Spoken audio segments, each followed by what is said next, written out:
కళ్యాణ్ చెప్పింది శ్రీరంగ నేతలు ఇప్పుడు కనీసం పిఠాపురం వైపు చూడటం లేదట. తుఫాను భారీ వర్షాలకు ఏపీలోని ఉత్తరాంధ్ర వణుకుతోంది.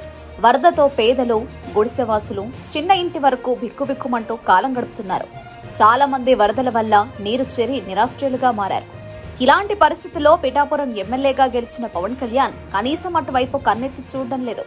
ప్రభుత్వంలో 2వ స్థానంలో ఉన్న పవన్ కళ్యాణ్ పిఠాపురం ప్రజలను కనీసం డిప్యూటీ సీఎంగా కూడా ఆదుకోవడం లేదు. పవన్ కళ్యాణ్ తమను ఇంత కష్టాల్లో వదిలేసి సింగపూర్ అసెంబ్లీ అంటూ ఫోజులు కొడుతున్నాడని, భారీ డైలాగులు వల్లవేస్తున్నాడని పిఠాపురం ప్రజలు దుమ్మెత్తిపోస్తున్నారు. వరదల వల్ల నిరాశ్రయులుగా మారామని పిఠాపురం ప్రజలు ఆగ్రహం వ్యక్తం చేస్తున్నారు.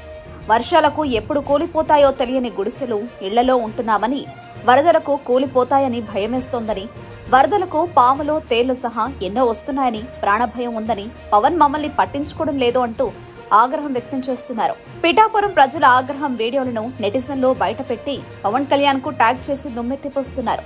గెలిచాక పిఠాపురం వాసులు గుర్తుకు రావడం లేదా అంటూ ప్రశ్నిస్తున్నారు. ఆయన చెప్పలేదు, ఇల్లు తీసేసలేదు, ఎక్కడ స్థలాలు అయితే అక్కడనే ఎడతాం కదండి. ఎక్కడ లేక మాకు ఇక్కడ ఎడుతున్నామండి పిల్లలతో. చాలా బాధ వచ్చేస్తుంది నాకు. మా పిల్లలు చూడండి ఎలా ఉన్నారో, దిక్కుమాల పిల్లల్లాగా. తిండి ఉండలేదు, తిప్పలు ఉండలేదండి. ఇక్కడ ఉన్న వాళ్ళ మాకు చాలా ఇబ్బంది అయిపోతుందండి. ఎవరైనా గెలిస్తే ఎలా కొడుతున్నారు అలా గెలిపోతుంది. గెలిపించేదాకా కాళ్ళు పెట్టుకుంటున్నారు, అంకిన్నారా జుట్టు పెట్టుకుంటున్నారు. గెలిపించినారు మమ్మల్ని ఏం చేస్తలేదండి. లేని పవన్ కళ్యాణ్ గెలిపిస్తే మా బొత్తులు అలాగే ఎడుతున్నాయండి. మేము కోరి మేము పవన్ కళ్యాణ్ అనేసి మేము పెద్ద మోజుగా ఆయన కోరుకున్నాం. మరి మాకు ఏ దారి తెలియలేదు. మరి ఇలా మధ్యలో వదిలేస్తే మాకు ఏ పరిస్థితి ఏంటి? ఇప్పుడు అప్పుడే 5 రోజులు బట్టి ఇలా ఇబ్బంది పడుతున్నాం కదా. చాలా నైట్ టైంలో ఏం జరుగుతుందని కూడా మాకు కూడా తెలియదండి.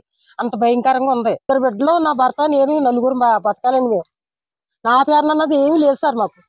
మరి ఎక్కడ అద్దెంట్లో ఉన్నా గట్టి ఆ ఎద్దిల్లు కూడా పడిపోయేలా ఉన్నది సార్. మరి లేరండి, మరి పట్టించుకుంటాక ఎవరో ఒకరు గవర్నమెంట్, మరి ఏ గవర్నమెంట్ అన్నా గట్టి రావాలి కదా సార్. నాకు అధికారులు ఆయన చెప్పారండి, పవన్ కళ్యాణ్ గారు ఎమ్మెల్యే గారిని గెలిపించుకోవాలి, పిఠాపురం అనేసి మేము మోజుగా గెలిపించుకున్నామండి. ఆయన మరి చెప్తుంది సార్, ఎక్కువ వచ్చేస్తుందండి. ఆ కాలం నిండా కూడా గురపటెక్క ఉంటుంది సార్. దానివల్ల పాములు కూడా పైకి వచ్చేస్తున్నాయి సార్. మాకు ఎప్పుడు వచ్చి ఎవరో పని చేయలేదండి. పోలీసు సంవత్సరం మాత్రం మున్సిపాలిటీ వాళ్ళు మాత్రం తీయించారు సార్. ఎదురు తూందేరు అంతే సార్. ఇంకా అప్పటి నుంచి ఇంకేమి దానికి ఎవరు సొల్యూషన్ చేయలేదు సార్.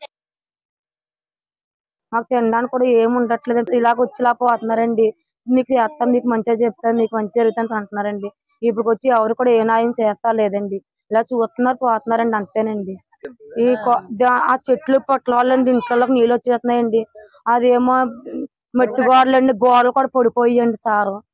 మొన్నటి నుండి అండి పిల్లలతో కూడా, చంటి పిల్లలు కూడా ఇందుకు ఇలాగ పెట్టుకొని ఉంటున్నామండి. నిద్ర సుఖాలు అనుకుంటాను, ఇందుకు ఇలాగ ఉంటున్నామండి సార్.